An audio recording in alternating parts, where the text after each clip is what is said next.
Anti Markovnikov या फिर peroxide effect.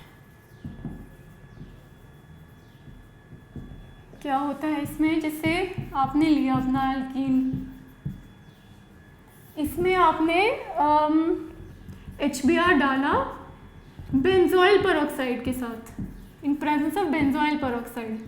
तो जो आप पहले अपना लॉजिक लगा रहे थे ना मार्कोनिकॉफ का कि जिस साइड हाइड्रोजन ज़्यादा हो उस साइड हाइड्रोजन ऐड होना है, अब उसकी उल्टी चीज़ हो जाएगी। जिस साइड हाइड्रोजन कम है उस साइड हाइड्रोजन आ जाएगा, और जिस साइड हाइड्रोजन ज़्यादा है उस साइड हमारा हैलोजन आ जाएगा। ये केस जो है बेंजोइल पेरोक्साइड सिर्फ HBr के साथ होता है। अगर आप बेंजोइल पेरोक्साइड HCl या HI के साथ डाल दोगे तो this reaction won't happen, simple Markovnikov ही होगा, सिर्फ HBr के साथ दिस केस हैपन्स। इसकी हम मैकेनिज्म देखेंगे, ऑब्वियसली हमें पता होना चाहिए लॉजिक क्या है, ठीक है। तो इसकी मैकेनिज्म में क्या होता है, benzoyl peroxide if you can figure out इसका structure is something like this, ठीक है। ये बेंजोइल ग्रुप और ये पेरोक्साइड, राइट। इसमें क्या होता है, हीट लाइट में ये टूट जाता है, C+O, ठीक है। फिर फर्दर ये टूट जाता है और ये रह जाता है सिंपल बेंजाइल रेडिकल रह जाता है। अब क्या है, ये बेंजाइल रेडिकल जब HBr के साथ रिएक्ट करता है तो क्या बना लेता है,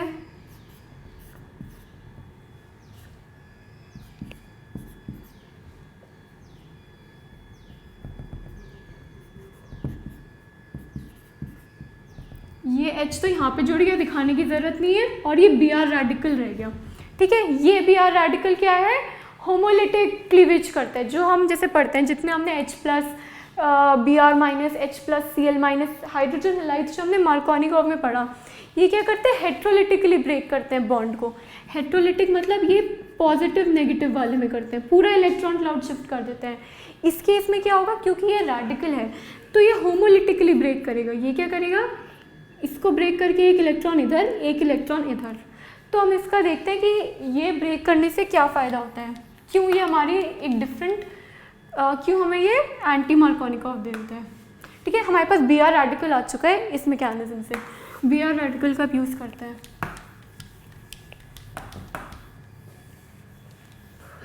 तो क्या होता है, Br रेडिकल जब हमारे एल्केन पे एक्ट करेगा तो क्या है, इसको ये वाली बॉन्ड जो है ये होमोलिटिकली ब्रेक हो जाएगी, एक ये आ जाएगी एक ये आ जाएगी। फिर ये Br जाके इसके पास अब दो ऑप्शंस हैं, या तो ये इस पे आ जाए इस पे आ जाए, तो दोनों बना लेते हैं एक बार के लिए। तो CH2Br यहाँ पे रह गया रेडिकल, और एक RCH Br इधर आ गया और इधर रेडिकल रहेगा। अब आप दोनों की स्टेबिलिटी कंपेयर करो।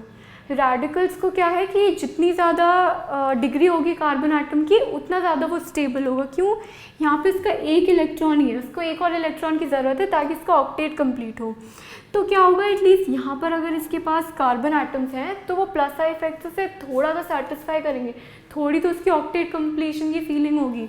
यहाँ पे अगर आप देखोगे तो सिर्फ एक ही सी है जो यहाँ पे इसको प्लस आई इफेक्ट दे रहा है। तो क्या होगा, ये कम स्टेबल होगा, ये ज़्यादा स्टेबल होगा, राइट। तो बस इसी लॉजिक की वजह से ये वाला हमारा बन जाता है, इसीलिए हमारा Br वाला इसमें ये एंटी मार्कोनिकॉफ शो करते हैं। क्यों, क्योंकि इसकी देखा जाए तो पूरी मैकेनिज्म ही डिफरेंट है। इसमें हम रेडिकल की स्टेबिलिटी देख रहे हैं, तो रेडिकल की स्टेबिलिटी हमें पता चल रहा है 2 डिग्री वाले की है, तो इससे आके H जुड़ जाएगा, तो इसीलिए ये वाला स्टेबल ज़्यादा हो जाता है, ठीक है। तो हमने देख लिया एंटी मार्कोनिकॉफ एडिशन। सेम चीज़ आप एल्काइंस के लिए भी कर सकते हो। एल्काइंस के ऐसा जैसे मेंशन नहीं करी हुई रिएक्शन, बट हमें तो अब लॉजिक पता चल गया। HBr पेरोक्साइड, तो क्या होगा, RCBrCH2, ठीक है। तो दोनों Br जो है इस साइड ऐड कर दिया, जबकि मार्कोनिकॉफ के अकॉर्डिंग क्या होना चाहिए था कि इस साइड होना चाहिए था, इस साइड हाइड्रोजन होना चाहिए था, बट हमने क्योंकि देखा एंटी मार्कोनिक है तो इस साइड Br ऐड हो गया। ठीक है, सिंपल सिंपल हमने रिएक्शन डिस्कस कर ली। अब हम आते हैं ओजोनोलाइसिस पे। तो ओजोनोलाइसिस में क्या होता है, ओजोनोलाइसिस मतलब ओजोन से कुछ रिलेटेड होगा, तो वही है, हम ओजोन की रिएक्शन देखते हैं एल्कीन्स और एल्काइंस से।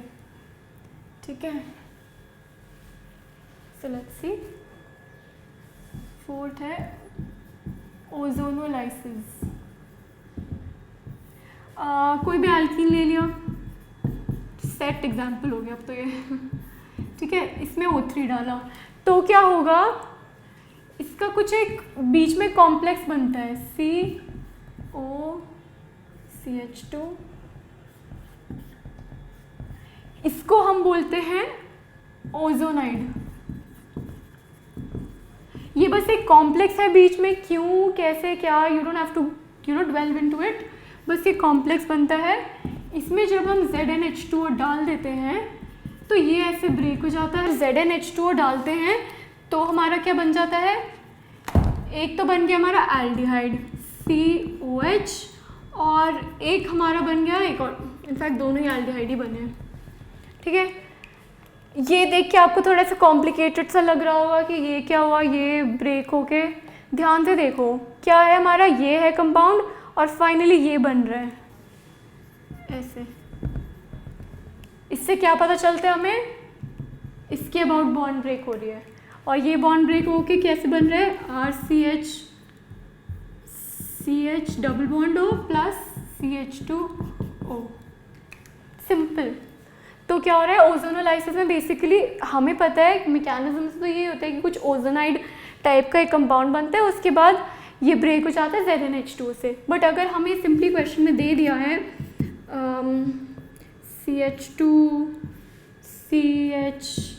CH3 और इसमें O3 ZnH2O डाल दिया है, तो क्या होगा, हमें बस ये देखना है डबल बॉन्ड कहाँ है, डबल बॉन्ड को ब्रेक करना है, तो CHO ये बन गया HCHO, सॉरी हाँ HCHO, और फिर बन गया CH3CHO, सिंपल। तो डबल बॉन्ड तो इनफैक्ट ओजोनोलाइसिस आते ही यू शुड बी हैप्पी कि इजी क्वेश्चन आ गया। क्यों, क्योंकि हमें तो बस डबल बॉन्ड देखते ही उसे डबल बॉन्ड O बना देना है, वहाँ से वो कंपाउंड टूट जाएगा। ठीक है, ये हो जाती है हमारी जब एल्कीन्स में हम कराते हैं ओजोनोलाइसिस। एल्काइंस का ऐसा सच आपकी NCERT में केस डिस्कस नहीं है, बट क्योंकि ईजी है तो विल डिस्कस इट। ठीक है, तो क्या होता है RC ट्रिपल बॉन्ड CH, ऐसा है ना। वैसे तो आप खुद ही लॉजिकली सोच सकते हो कि अच्छा, क्योंकि हम क्या कर रहे हैं, दो बॉन्ड को तोड़ रहे हैं, तो क्या होगा, इसमें एक बॉन्ड तो रह ही जाएगी, तो क्या हो जाएगा RC, एक सिंगल बॉन्ड रह गई और यहाँ डबल बॉन्ड आ गई। ठीक है, तो सिंपली डबल बॉन्ड O आ जाता है एल्काइंस के केस में। ये हो गया। वैसे ये वाली जो होती है ये रिडक्टिव इन नेचर होती है। क्यों? क्योंकि ये सिर्फ एल्डिहाइड तक बनाती है। एक आप पढ़ते हो ऑक्सीडेटिव इन नेचर ओजोनोलाइसिस, उसमें क्या होता है एसिड बन जाता है, but you study that in 12th grade, so I think you don't need to focus on that. Important हमें यही है कि ओजोनोलाइसिस में इसको ब्रेक करके हम एल्डिहाइड बनाते जाते हैं, एल्डिहाइड नहीं कीटोन बनाते जाते हैं। ठीक है, और अल्काइंस के केस में एक बॉन्ड रह जाती है और यहाँ पे डबल बॉन्ड आ जाता है। तो we done with ozonolysis. Now will study the last property which is polymerization. ठीक है, तो last chemical property for alkenes and alkynes.